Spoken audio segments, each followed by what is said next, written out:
السلام علیکم ورحمۃ اللہ وبرکاتہ. صلی علی رسول الکریم. اما بعد فاعوذ باللہ من الشیطان الرجیم. بسم اللہ الرحمن الرحیم.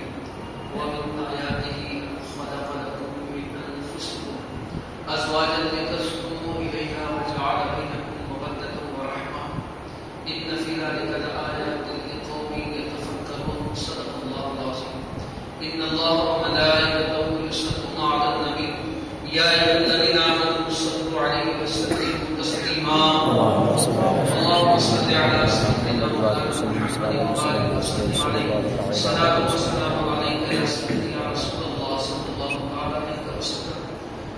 حضرت علامہ مفتی عارف اشرفی صاحب طلاق کے مسائل بہت اچھے سے بیان فرما رہے تھے اور آپ سب نے سماعت کر لیا ہے کہ طلاق دینے کا طریقہ کیا ہے.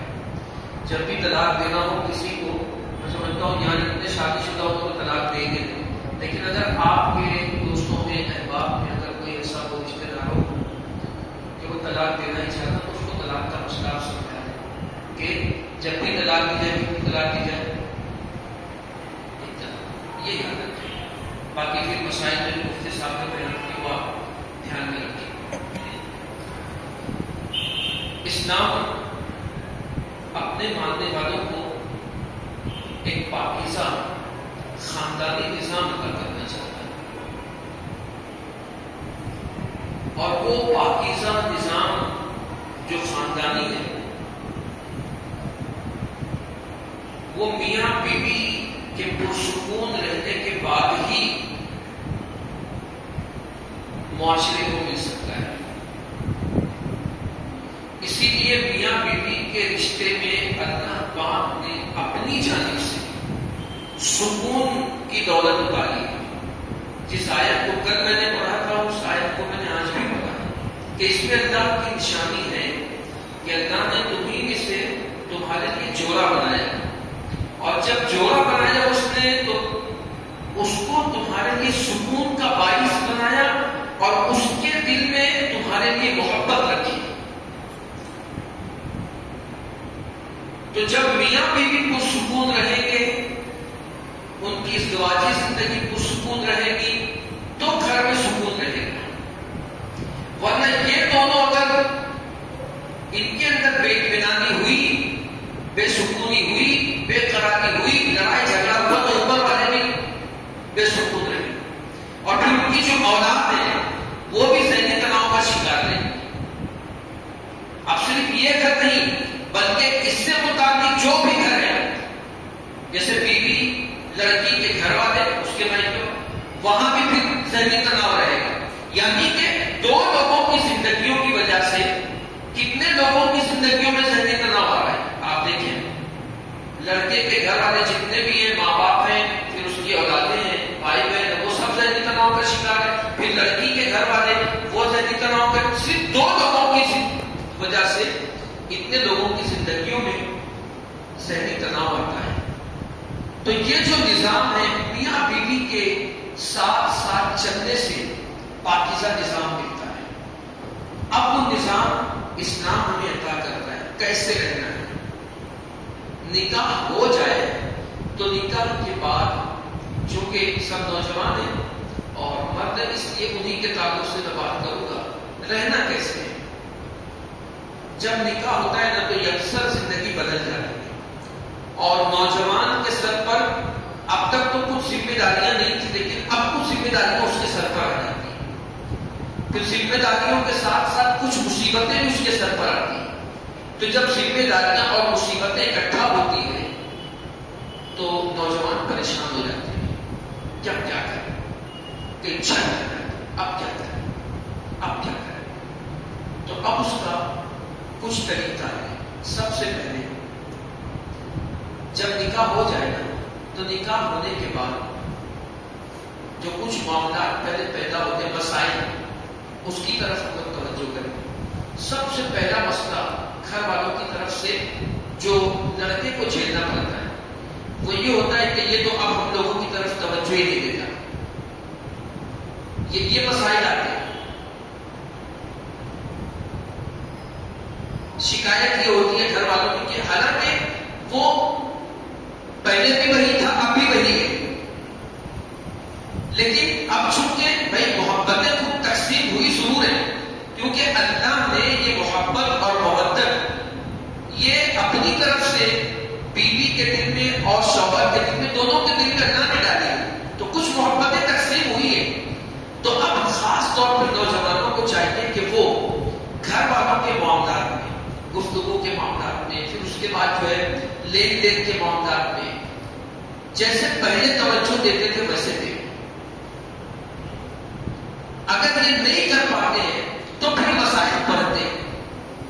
تو سب سے پہلا کام انہیں یہی کرنا ہے کہ جو معاملات گھر والوں کے ساتھ ہوتے ہیں، رہن سہن ہے، لین دین ہے، یہ سارے معاملات برابر جیسے پہلے کرتے تھے، بلکہ ہو سکے تو اس سے زیادہ کریں تاکہ کسی کو شکایت کا موقع نہ رہے۔ ایک چیز یہ ہے۔ اس کے بعد ازدواجی زندگی پرسکون گزارنا ہے اور گھر میں اپنا مقام بنا کر رکھنا ہے۔ تو نوجوان کو چاہیے کہ وہ اپنی زبان پہ رکامہ نہ رکھے، رکامہ ہے نا، اس لیے کہ جس کے پاس پیسے ہوتے ہیں اسی کی عزت ہوتی ہے، اور گھر میں اپنا مقام بنانے کے لیے اس کو چاہیے کہ کام برابر کرے، اور کام برابر کر کے شادی سے پہلے وہ جتنا دیتا تھا اب اس میں بڑھا کر دے۔ اگر شادی سے پہلے وہ 1200 دیتا تھا تو اسے چاہیے کہ وہ 1500 یا 2000 دے لے، تب اس کی عزت باقی رہے۔ ورنہ کیا ہوگا پتہ ہے؟ آپ کو تو گھر والے کچھ نہیں بولیں گے، لیکن ٹارچر آپ کی بیوی کو کریں گے۔ اور میں سمجھتا ہوں جن کی شادی ہوئی ہے، جو ان معاملات میں رہتے ہیں، وہ جانتے ہیں کہ یہ ہوتا ہے۔ اگر شوہر کام نہ کرے تو اس کی بیوی کو ٹارچر کیا جاتا ہے کہ وہ تو کام نہیں کرتا، تم لوگ کے کھانے کا بھی ہم لوگ نہیں کرتے، سارے معاملات بھی ہمیں لوگوں کو دیکھنے۔ اور ظاہر سی بات ہے بھائی، جب اللہ نے طاقت دی ہے، بدن تندرست ہے، توانا ہے، جوان ہے، کام کرو۔ نکاح کیوں بیٹھے ہو؟ نکاح بیٹھنے سے کام نہیں چلے گا۔ گھر میں عزت بنانی ہے، پیسے کماؤ، پیسے کمانے پڑیں گے، پیسے کما کر گھر میں دینا پڑے گا۔ دوسری چیز، اسی کے ساتھ ساتھ بیوی سے کہو کہ گھریلو کام کاج میں زیادہ حصہ لے۔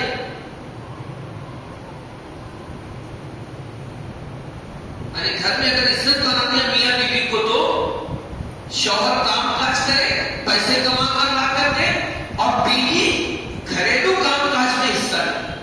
جب گھریلو کام کاج میں وہ حصہ لے گی تو ظاہر سی بات ہے اگر وہ کام نہیں کرے گی تو مسائل بگڑتے ہیں۔ ہمارے جاوید بھیا بیٹھے یہ جانتے ہیں، کیونکہ معاملات آتے ہیں ان کے پاس۔ کہاں سے بگڑتے؟ بولے وہ تو صبح اٹھتی نہیں، وہ تو ناشتہ نہیں بناتی، کیا مسئلہ؟ دیکھیے ہمارے حافظ صاحب بھی اسی میں لگے رہتے ہیں، آپ کے راشد صاحب انہیں کھانا بنانا نہیں آتا۔ تو یہ جو معاملات ہوتے ہیں یہی سے شروع ہوتے ہیں۔ تو بیوی کو شوہر تنبیہ کرے کہ صبح اٹھنا ہے، صبح اٹھ کر جو بھی کام ہے گھر کا وہ سارے کام کرنا ہے۔ اگر یہ دونوں ایک ساتھ ساتھ گھر میں رہے اور کام برابر چلتا رہا تو میں سمجھتا ہوں گھر میں کوئی جھگڑا نہیں ہوتا، کوئی جھگڑا نہیں، کیونکہ بھائی گھر کا کام بھی ہو رہا ہے، شوہر کما کر لا کر دے رہے ہیں، اور جس کے پاس پیسہ ہوتا ہے وہ منظور نظر ہوتا ہے، گھر میں عزت بنی رہتی ہے۔ گھر میں پیسے کی وجہ سے عزت بنی رہتی ہے۔ تو پہلے تو یہ کہ جو گھر کے لوگ ہیں ان کے اور بیوی کے درمیان میں معاملات برابر رکھے، اور دوسرا کیا کرنا ہے گھر میں عزت بنانے کے لیے؟ کیا کرنا ہے؟ پیسے کمانا ہے نا، رکامہ نہیں بیٹھنا، اور بیوی کو بھی گھر کے کام کے لیے لگانا ہے کہ گھر کا کام۔ اس کے بعد شوہر اگر اپنی بیوی کے ساتھ خوشگوار ازدواجی زندگی گزارنا چاہتا ہے تو اسے چاہیے کہ رات میں جلدی گھر جائے، جلدی کرتے ہیں. وہ ہوٹل پہ بیٹھ کر وہ فلاں صاحب کے گھر کے باہر بیٹھ کر ہانپنے کی کوئی ضرورت نہیں. اور ہمارے نوجوان ہانپتے 12 بجے 2 بجے 3 بجے تک ہانپتے رہیں گے ہوٹل پہ بیٹھ کے, اس کے باغلے پہ بیٹھ کے, وہ چوک پہ ہانپتے ادھر ادھر کی ہانپیں گے, گھر نہیں جائیں گے. اور گھر میں وہ نئی دلہن ہے 2 مہینہ 3 مہینہ ہوا ہے, وہ آئی ہے, کس کے بھروسے اس کو چھوڑا ہے آپ نے؟ ٹھیک ہے آپ کے گھر والے ہیں, لیکن وہ کمرے میں اکیلی تو ہے. اور اگر کمرے میں اکیلا ہو تو دوسرا شیطان ہوتا ہے, یاد رکھنا. برے خیالات جنم لیتے ہیں.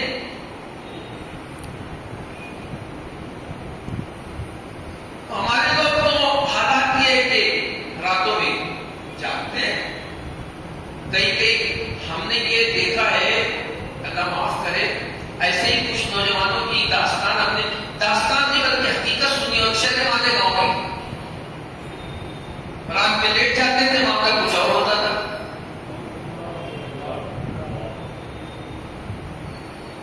کھل کر نہیں بولنا چاہتا, لیکن آپ سمجھ جائیں. اور ایک بات اور, یہ تو جلدی جانے کی مانتے ہیں. اگر چونکہ ہمارا شہر ایسا ہے, کاروباری شہر, صنعت والا شہر ہے, یہاں پر لوگ کا کاروبار ہے, سب لوگ لوگ سے جڑے ہوئے لوگ ہیں. تو اگر شادی سے پہلے نوجوان رات کی ڈیوٹی کرتا تھا, یا رات میں لوگ چلاتا تھا, یا رات میں دوسرا کام کرتا تھا, شادی کے بعد تو اس کو رات کی ڈیوٹی چھوڑ دینا چاہیے.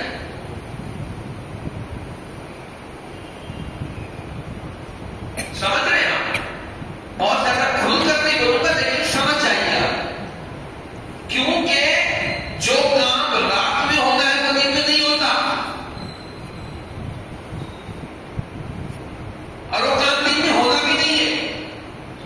جو سکون رات میں ملتا ہے وہ دن میں نہیں ملے گا, یہ یاد رکھنا. تو جو نوجوان رات میں لیٹ جاتے ہیں اپنے گھر پر بیوی کے پاس, ان کو چاہیے کہ وہ جلدی جائیں, جلدی کر جائیں. اور جو نوجوان رات میں ڈیوٹی کرتے ہیں, مجبوری اگر ہے نہیں کر رہی دن کی ڈیوٹی, کوئی بات نہیں, لیکن چاہیے کہ وہ جلدی جائیں. اور رات کی ڈیوٹی تو اس کو چھوڑنے کی کوشش کریں. دن میں ڈیوٹی کریں, رات میں اپنی بیوی کے ساتھ, اپنے گھر والوں کے ساتھ رات گزاریں. سمجھ میں آئے؟ اس کے بعد اور جب رات میں گھر جاؤ تو چونکہ اگر آپ جوائنٹ فیملی میں ہیں نا, تو جوائنٹ فیملی میں جو ہوتا ہے, آپ دن بھر رہتے نہیں ہو گھر پر, تو دن میں کچھ تو میں کچھ تک ساس بہو کی ہوتی ہے, نند باوج کی ہوتی ہے, دورانی جٹھانی کی ہوتی ہے, یہ سب ہوتے رہتا ہے. اور ہوتا ہے, انسان ہے, میں سمجھتا ہوں کسی کا گھر اس سے پاک نہیں ہے. کوئی اگر یہ کہے کہ میرے گھر نہیں ہوتا تو اس کو وہ سب سے بڑا جھوٹا تو سب کے گھر ہوتا ہے. تو ایسا ہے کہ جب آپ گھر جاؤ نا جلدی, تربیتی نشست نہیں اس لیے کہہ رہا ہوں, جب گھر جاؤ تو جانے کے بعد بیوی کی بات کو سنو, غور سے سنو, دلچسپی سے سنو اور شوق سے سنو. کیوں؟ اگر آپ نے اس کی بات نہیں سنی تو وہ بات اور وہ جو دل کا بوجھ ہے نا, وہ یہاں تو ہلکا نہیں کرے گی. منگل چاہے ادھر کرنے جائے گی تب وہ ہلکا کرے گی اپنے گھر جا کر, جمعہ کرنے جائے گی تب وہ وہاں ہلکا کرے گی اپنے گھر جا کر. تو اس سے پہلے کہ وہ منگل اور جمعہ کرنے جائے, اس کے سارے دل کا بوجھ آپ رات میں سن سے ہلکا کر. اور ہم سب کی سننا چاہتے ہیں, اپنی بیوی کی سننا نہیں چاہتے. یہ معاشرے میں بگاڑ جو ہے نا, طلاق اسی لیے ہو گئی. بیویوں کو شکایت ہے کہ ہماری سنتے نہیں. بھائی تم اگر سننے لگ جاؤ تو دوسروں کو سنانے کا موقع نہیں ملے گا, اور جب دوسرے نہیں سنیں گے تو وہ مرچ مسالہ نہیں لگائیں گے, ہے نا. جہاں پیٹرول کی نوبت نہ ہے وہاں, جہاں پر راکٹ کی نوبت نہ وہاں پیٹرول جانے کے لوگ, ایسی نوبت ہی نہیں آئے گی. تو شوہر کو چاہیے کہ وہ سنے بیوی کی بات. کیا کیا کرنا ہے بیوی اور گھر والوں کے معاملے میں, وزن برابر رکھنا ہے نا.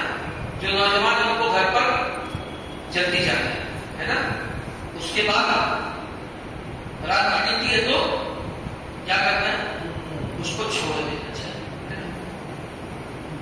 اس کے بعد آگے چلتے ہیں. ایک بات آپ سب لوگ یہ سمجھتے ہوں گے کہ صحابہ کرام اور حضور علیہ السلام کی زندگی بس یوں ہی مسلح پر تسبیح لے کر گزر گئی. بس اسی پر اپنی گفتگو ختم کروں گا. 10:35 ہو گئے. ایک واقعہ سناؤ اور اس کے بعد باقی باتیں انشاءاللہ کریں گے. اور بہت اہم.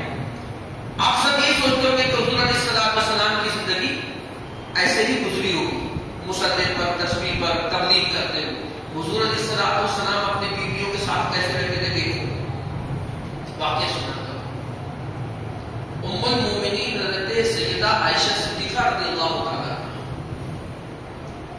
پہلے مجھ کو ایک جواب دیجیے.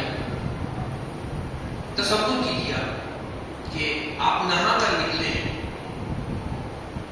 بالکل تازہ تازہ نہا کر حمام سے نکلے, اور آپ کی بچی یا آپ کی بیوی آپ کے اس نہائے ہوئے بدن پر مٹی لا کر ڈال دیں.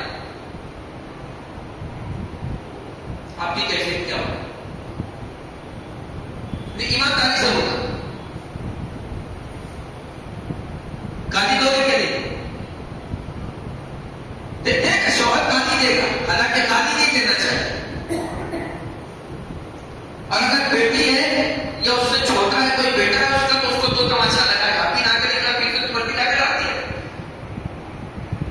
یا کوئی اور چیز لا کے ڈالتی ہے, پاؤڈر لا کے ڈالتی ہے, آٹا لا کے ڈالتی ہے, کوئی اور چیز جھجھلاہٹ ہوگی کہ نہیں. بس ابھی نہا کر نکلا, یہ ایسا بہت کام کر دیا اس نے میرے ساتھ.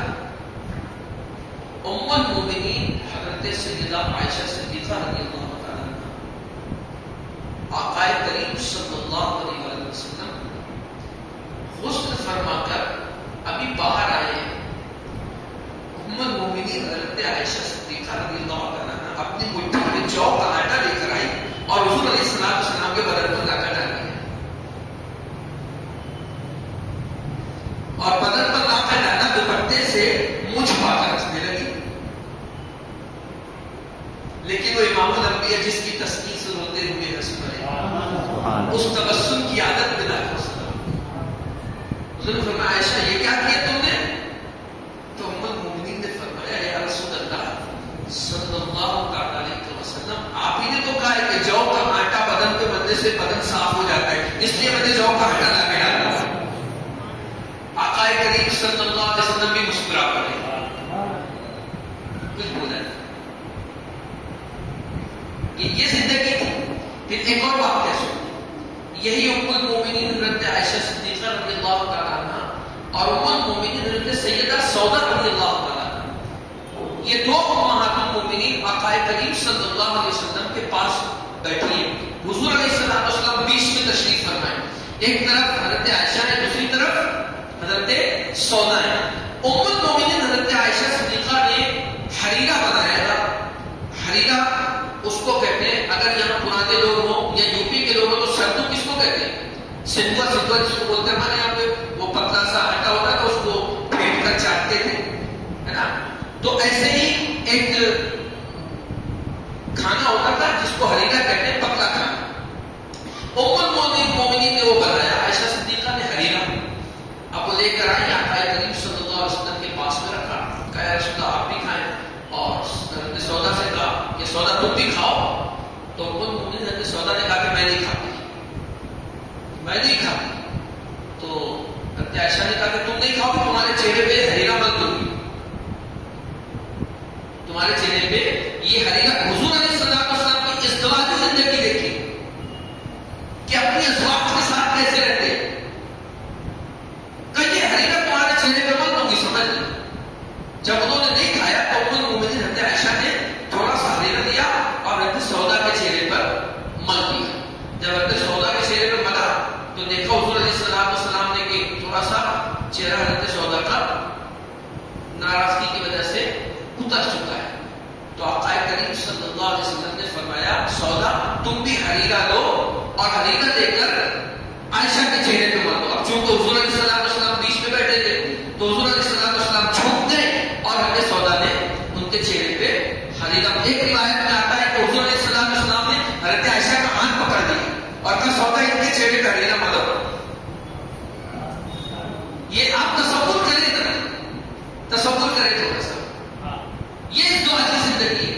اگر خوشگوار ازدواجی زندگی گزارنا ہے تو وہ اپنی ازواج کے ساتھ، اپنی بیوی کے ساتھ ایسے رہنا پڑے کھل کر، لیکن اتنا بھی کھل کر نہیں کہ اگر گھر میں نوجوان بچے ہو تو وہ بھی بگڑ جائے.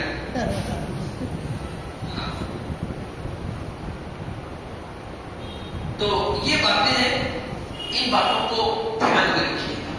ازدواجی زندگی اگر خوشگوار بنانا ہے تو ہمیں اسلام کو پڑھنا ہوگا، بالخصوص آقا کریم صلی اللہ علیہ وسلم کی ازدواجی زندگی کو پڑھنا ہوگا. کچھ باتیں ایسے ہی احادیث کی ہوگی اور کچھ باتیں انشاءاللہ تجربات کی آپ لوگوں کے سامنے پیش کرنے کی اسی طریقے سے ہم لوگ کوشش کرتے رہیں گے. دعا کرتے اللہ اپنے حبیب علیہ السلام کے سب کو کرے ہم سب کو شریعت و سنت کے مطابق زندگی کے شب و روز گزارنے کی توفیق نصیب فرمائے. اور آپ لوگوں سے گزارش کرتا ہوں، آپ لوگ آئیں کسی کو اور دکھائیں، تاکہ ہو سکتا ہے کہ ان باتوں کو سننے کے بعد، مسائل کو سننے کے بعد، دیکھیے کتنی اچھی باتیں حضرت علامہ مفتی عارف صاحب نے کہا، حضرت حافظ آصف صاحب نے کتنی اچھی باتیں کہی. آپ لوگوں کو یقیناً کچھ تو معلومات ہوئی ہوگی.